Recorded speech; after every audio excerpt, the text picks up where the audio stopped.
พี่น้องทั้งหลายท่านสาธุชนทั้งหลายเป็นสิ่งที่น่าคิดมากว่าพวกเราเกิดมาแล้วเนี่ยตาไม่บอดหูไม่หนวกไม่ง่อยเปี้ยเสียขาไม่เป็นคนพิกลพิการกายไม่วิปริตจิตไม่วิปราสถือว่ามีบุญมากที่สุดนะท่านจะได้น้อยอกน้อยใจพระพุทธเจ้าของเราท่านกล่าวว่าอินทริยานิอเวกัลตาทุลภาโลกสมิงท่านทั้งหลายมีอินทรีย์ครบถ้วนตาไม่บอดหูไม่หนวกนั้นนับว่าเป็นบุญเมื่อเป็นบุญแล้วทำอย่างไรพี่น้องอยู่ทางภาคกลางเคยเห็นเขาไปต่อนกเขาไหมเวลาเขาอยากได้นกเขาเอานกเขาไปต่อเอานกเขาจึงได้นกเขาไม่ใช่ว่าเอานกกาเหว่าไปต่อเอานกเขาไม่ใช่เอานกเอี้ยงไปต่อเอานกกาเหว่าเขาเอานกเป้าไปต่อเอานกเป้าจึงได้นกเป้าพระพุทธเจ้าท่านสอนคนที่เกิดมาตาไม่บอดหูไม่หนวกมีบ้านอยู่อู่นอนได้พบศาสนาของพระพุทธเจ้าอันประเสริฐนั้นถือว่ามีบุญเมื่อมีบุญแล้วทำอย่างไรเอาบุญไปต่อเอาบุญเหมือนเอานกไปต่อนกปุญเยนะปุญญังสังสันทมานามหัพพาราโหติสืบต่อบุญนั้นด้วยบุญย่อมได้ผลมากมีอานิสงส์มากภิกษุทั้งหลายพระพุทธเจ้าท่านเล่าวันหนึ่งท่านเล่าภิกษุทั้งหลายเปรียบเสมือนมีเต่าตาบอดตัวหนึ่ง100 ปีเต่าตัวนั้นจึงจะโผล่หัวขึ้นมาในทะเลทั้งตาบอดด้วยในทะเลนั้นมีบ่วงอันหนึ่งอยู่ในทะเลลมพัดมาทางตะวันออกมันก็ถูกคลื่นซัดไปตะวันตกมาทางตะวันตกมันก็ถูกซัดมาทางตะวันออกบ่วงอันนั้นอันเดียวลอยอยู่ในทะเลเคว้งคว้างตามกระแสคลื่นล่วงระยะ100 ปีเต่าตาบอดตัวหนึ่งจึงโผล่หัวขึ้นมาครั้งหนึ่งจะมีโอกาสบ้างไหมเต่าตาบอดตัวนั้นจะเอาหัวสวมเข้าไปในบ่วงนั้นภิกษุทั้งหลายบอกว่ายากมากพระผู้มีภาคเจ้าผู้เจริญเพราะว่า100 ปีจึงขึ้นมาถ้าขึ้นทุกวันก็อาจจะใกล้ความจริงพระพุทธเจ้าของเราท่านก็เลยกล่าวว่าดูก่อนภิกษุทั้งหลายอาจจะมีบ้างเป็นบางคราวที่เต่าตาบอดตัวนั้นจะเอาหัวสวมเข้ามาในบ่วงนั้นจะมีบ้างฉันใดการเกิดมาในโลกเป็นมนุษย์นั้นก็ยากเย็นแสนเข็ญถึงขนาดนั้นดูก่อนภิกษุทั้งหลายการที่เต่าตาบอดตัวนั้นจะเอาหัวโผล่ขึ้นมาล่วงระยะ100 ปีสวมเข้าไปในบ่วงนั้นได้ครั้งหนึ่งยังจะง่ายกว่าคนบาปคนพาลที่เกิดมาในโลกนี้แล้วไม่กระทำคุณงามความดีจะได้เกิดมาเป็นมนุษย์อีกท่านทั้งหลายช่วยฟังให้ดีนะคนที่เกิดมาในโลกนี้ยากยิ่งกว่าอันนั้นหลังจากนั้นท่านบอกว่าคนพาลจะได้เกิดมาเป็นมนุษย์นี้ยากยิ่งกว่าเต่าตาบอดตัวนั้นจะได้เอาหัวโผล่เข้ามาในบ่วงนี้ดูก่อนภิกษุทั้งหลายเพราะในหมู่คนพาลไม่มีการปฏิบัติธรรมนัตถิสมจริยาธรรมจริยาปุญญกิริยากุศลกิริยาอัญญมัญญขาธิกาเพราะในหมู่คนพาลไม่มีการปฏิบัติธรรมเหมือนพวกเราสมจริยาไม่มีการปฏิบัติเพื่อสงบธรรมจริยาไม่มีการปฏิบัติตามธรรมกุศลกิริยาปุญญกิริยาเขาไม่มีการทำบุญทำกุศลอัญญมัญญสาธิกานอกจากเบียดเบียนกินอยู่ซึ่งกันและกันดูก่อนภิกษุทั้งหลายเมื่อคนพาลเกิดมาในโลกนี้แล้วเขาไม่ตาบอดเขาไม่หูหนวกแต่เขาก็เหมือนคนตาบอดหูหนวกมีตาก็ไม่ดูสิ่งที่ดีงามมีหูก็ไม่เงี่ยฟังสิ่งที่ดีที่งามเขาประพฤติชั่วด้วยกายวาจาใจเมื่อเขาตายจากมนุษย์นั้นแล้วเขาตกในนรกเมื่อพ้นจากนรกแล้วคนพาลเหล่านั้นก็มาเกิดในกำเนิดสัตว์เดรัจฉานดูก่อนภิกษุทั้งหลายสัตว์บางชนิดมีหญ้าเป็นอาหารเยเตสัตตาตินนะภักขาเยเตสัตตาคูทภักขาสัตว์บางชนิดมีหญ้าเป็นอาหารบางชนิดมีคูดเป็นอาหารบางชนิดเกิดในที่มืดแก่ในที่มืดตายในที่มืดบางชนิดเกิดในน้ำแก่ในน้ำตายในน้ำบางชนิด เกิดในของเน่าแก่ในของเน่าตายในของเน่าที่แท้ก็คือคนพาลนี้เองเกิดมาเป็นมนุษย์แล้วทำบาปเพราะปากและท้องเพราะติดรสแห่งอาหารจึงทำบาปเพราะปากและท้องไม่ประพฤติธรรมไม่ปฏิบัติธรรมเขาจึงต้องมาเกิดเป็นสัตว์กินหญ้าเกิดเป็นสัตว์กินคูดเกิดเป็นสัตว์ในที่มืดในน้ำในที่เปียกแฉะเน่าเหม็นเมื่อคนผ่านพ้นจากกำเนิดสัตว์เหล่านี้มาเกิดเป็นคนก็เป็นคนทุกข์ยากลำบากเป็นช่างจักสารเป็นพานล่าเนื้อเทอยากเยื่อยากจนขอทานเป็นกายวิปริตจิตวิปราช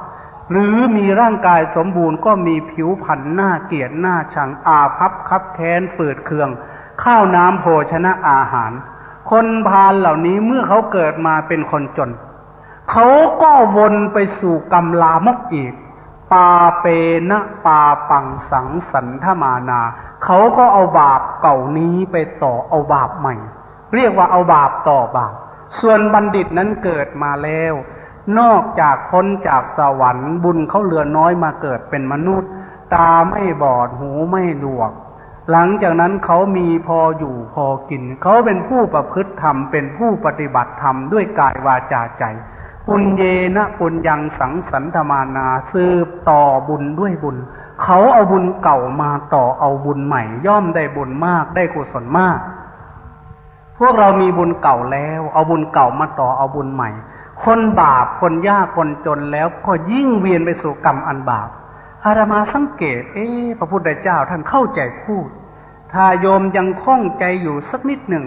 มีโอกาสไปเปิดพระไตรปิฎกอุปริปันธาสมัชฌิมนิกายเล่มที่14ภาละบัณฑิตสูตรภาละบัณฑิตสูตรท่านจะหาได้ง่ายภาละบัณฑิตสูตรเสร็จแล้วพระพุทธเจ้าท่านตรัสอย่างนี้คนบาปก็เอาบาปไปต่อบาปที่วัดอาตมานะเราตื่นกันมาตั้งแต่ตี 2มานั่งสมาธิกันเนี่ยจนถึงตี 4อาตมาจะแสดงธรรมหรือตี 5แล้วแผ่จิตเมตตาจิตใจแจ่มใสเบิกบานเหมือนน้ำค้างบนใบหญ้าอุ้มบาตรสัญจรเข้าไปสู่หมู่บ้านในขณะเดียวกันที่เราตื่นมาตี 2เนี่ยญาติโยมมาจำศีลตื่นตี 2มานั่งสมาธิด้วยกันพวกหนึ่งเขาก็ตื่นตี 2เหมือนกัน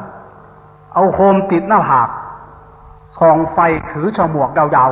ๆเขาก็ตื่นมาทำบาปตั้งแต่ตี 1ตี 2เหมือนกันไปหาแทงปูแทงปลายิงนกแทงกบแทงเขียด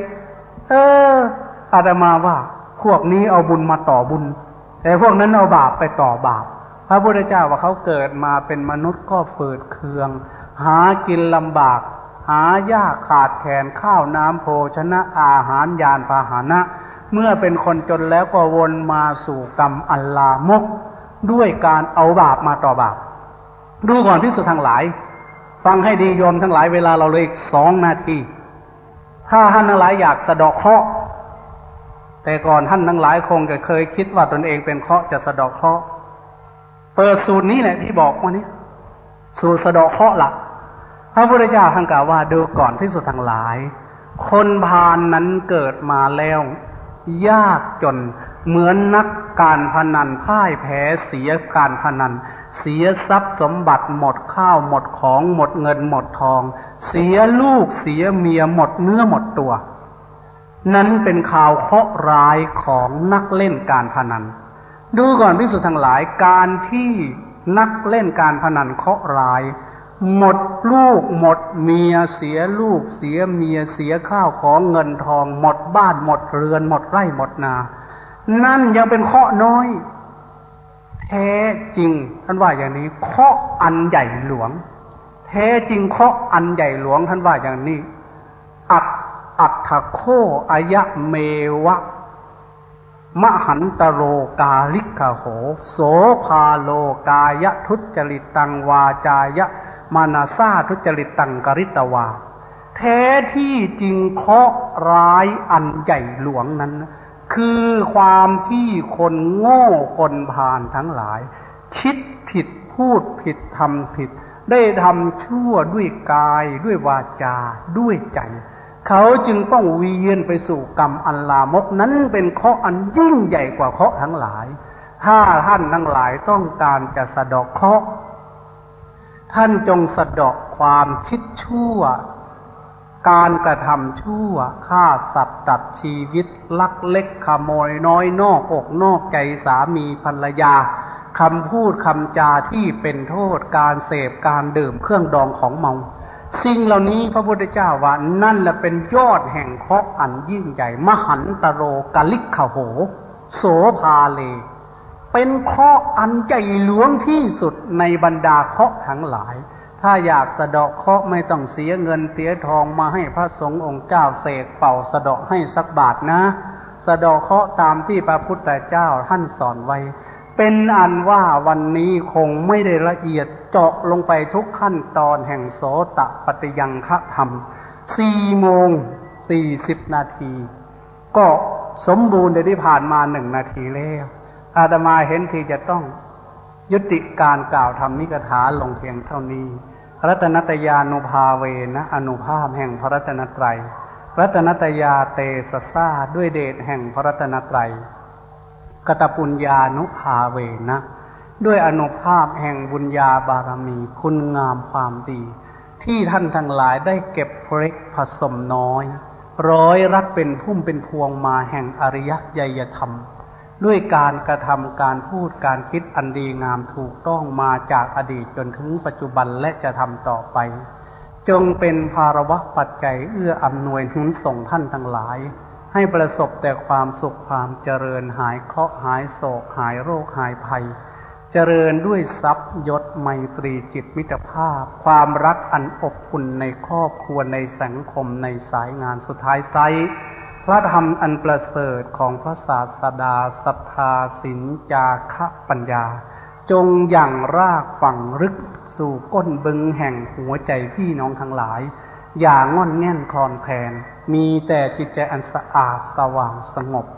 พบแต่ความบริสุทธิ์และสดใสเสกชีวิตของท่านให้สว่างสวัยโชติช่วงดังดวงไฟส่องทางชีวิตไปจนถึงซึ่งความดับลงแห่งความทุกข์ปัญหาในชีวิตปัญหาในครอบครัวปัญหาในหัวใจจงหมดไปสิ้นไปด้วยอานุภาพแห่งธรรมโดยทั่วกันทุกท่านทุกคนเทอญ